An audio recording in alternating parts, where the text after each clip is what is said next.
aside, Mr. President, the new entrants to BRICS, Iran and Saudi Arabia, have a sickening disregard for women's rights or gender equality, denying girls and women the basic freedoms and legal rights, and excluding them virtually entirely from public life.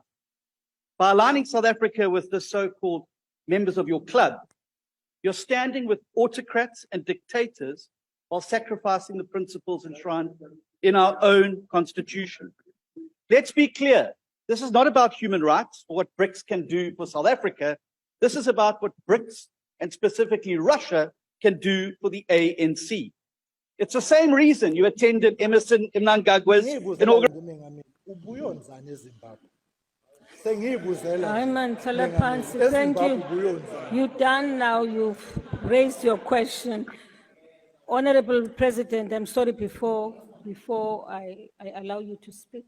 Honorable Siwela, will you please mute your gadgets? Thank you.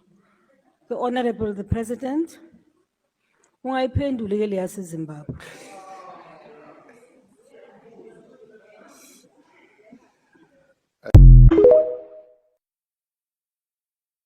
Zimbabwe, we agree. Actually, South Africa must contribute towards the bailout of Zimbabwe.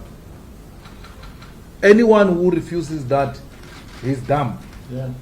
Because if you don't help Zimbabweans, the border is going to be flooded by them. And anyone who's going to block them from coming into South Africa, we're going to fight with that person. So you are always complaining, hey, the Zimbabweans here, hey. The only way not to have them is by helping them in their own country. Zimbabwe must be helped. Yeah. SADC countries, we need to come together, we need to close ranks. Remember guys to like, share, comment and follow. So guys, a controversial over Zimbabwe's disputed elections continues to hog the global limelight as foreign parliaments debate the polls which saw President Emmerson Mnangagwa being declared winner last month. South African President Cyril Ramaphosa and his Namibian counterpart Geingob were this week grilled in their parliaments for endorsing Mnangagwa's controversial victory in the August 23 and 24 elections. Ramaphosa, Mozambique's Filipe Nyusi, and the Democratic Republic of Congo, Felix Tshisekedi, were the only heads of states who attended Mnangagwa's inauguration on Monday. Geingob and others sent congratulatory messages, while some countries were represented by their ministers at the ceremony held in Harare on Monday. Ramaphosa was the first to be taken to task on Tuesday by opposition Democratic Alliance leader John Steenhuisen for siding with Mnangagwa despite the unresolved election dispute. By aligning South Africa with the so-called members of the clan BRICS, you are standing with autocrats and dictators, sacrificing the principles enshrined in our own constitution, Steenhuisen said. BRICS is an economic bloc comprising Brazil, Russia, India, China, and South Africa. It's the same reason why you attended the inauguration, or that your party ANC is following in ZANU-PF footsteps, the DA leader added. Mr. President, do you care nothing about the suffering and deprivation experienced by women of Hara Ozat in Saudi Arabia and the people of Zimbabwe who are now saddled with an illegitimate election, which our own SADC region pointed out irregularities?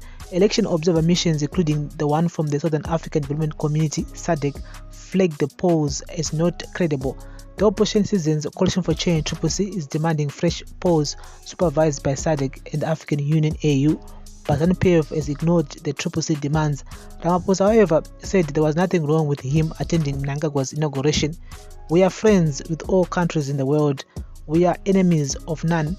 Consequently, those who would want us to be enemies of other countries are knocking on the wrong door, he said.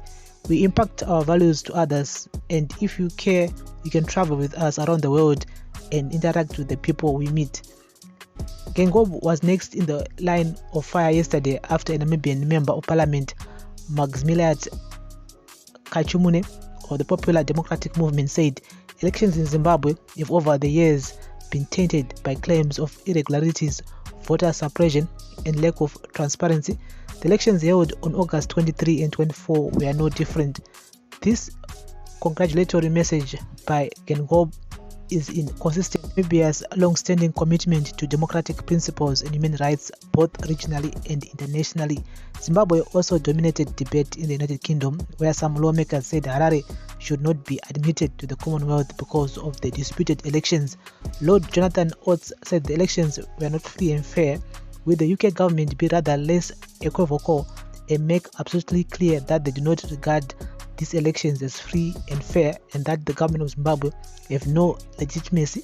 Oates said, they make clear that as long as this is the case, it will not be readmitted to the Commonwealth as far as Britain is concerned, and that we will work with SADC colleagues to try to find resolutions to the problem. Baroness Denise Kingsmill said, the minister agree that the ideal thing would be for Zimbabwe to re-enter the Commonwealth, but it can do so only when it meets the standards of proper democracy, the rule of law, and free elections. Lord Tariq Ahmad said there was need for Zimbabwe to comply with Commonwealth Charter values such as the holding of credible elections in order to be readmitted to the grouping. As Zimbabwe continued to dominate debate in parliaments outside the country, it also emerged that Ramaphosa was involved in behind-the-scenes engagements with Harare to resolve the election dispute. This was exposed by ANC Secretary General Fikile Mbalula as he opposed the invitation extended to Zimbabwean academic Ibo Mandaza to deliver a public lecture at the ANC-affiliated Oro Tambo School of Leadership in Johannesburg.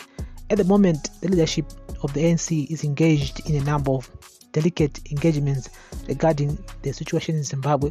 It takes a public lecture this time on what is clearly an ANC platform would complicate these initiatives, Mbalula said. Mandaza's address scheduled for today was postponed indefinitely.